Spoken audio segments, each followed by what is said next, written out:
Абайдың 45-ші қара сөзін бірге тыңдайық. Құдай Тәбәрака уә Тағаланың барлығының үлкен дәлелі неше мың жылдан бері әркім әртүрлі қылып сөйлесе де, бәрі де бір үлкен Құдай бар деп келгендігі.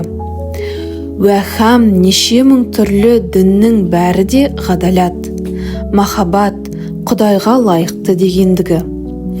Біз жаратушы емес, жаратқан көлеңкесіне қарай білетұғын пендеміз. Сол махаббат пен ғадалатке қарай тартпақпыз. Сол Алланың хикметін біреуден біреу анығырақ сезбекпен артылады. Инандым, сендім демек, инандырамын, сендіремін деген емес. Адамшылықтың алды махаббат, ғадалат, сезім.